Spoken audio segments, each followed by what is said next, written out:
I like multicolored marshmallows. I especially like the orangish ones, the yellow ones, and the pink ones. But what I don't like are the green ones. I hate the green ones. If only there was a way to pick out all of these green ones instead of having to take them all out one by hand, all by myself. I've got work in 4 minutes. I don't have time for this.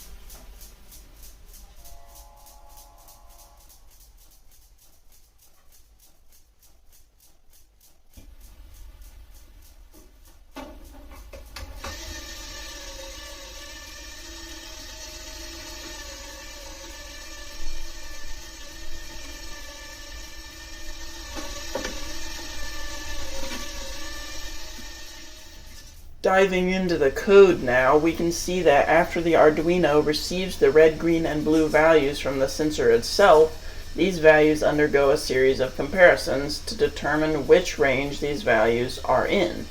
Now originally, I had set this up to move on to the next step of the codes if this precise range of red, green, and blue colors were met. The issue with that, though, is that brightness affects these values a lot.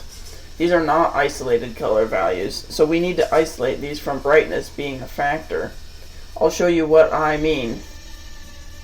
If I take this green object right here, then you see the values are... Now if you move the green object much closer to the sensor, you'll see all of the values are greater now, not just the green. This creates a huge problem, because to decide when to trigger the servo arm, we need to set up ranges of acceptable values, and that is ruined by the brightness changing. The solution I've come up with looks something like this. 10 times the red value plus the green value plus the blue value divided by the red value will give us the inverse of the red regardless of brightness. And we do that for the other two colors as well.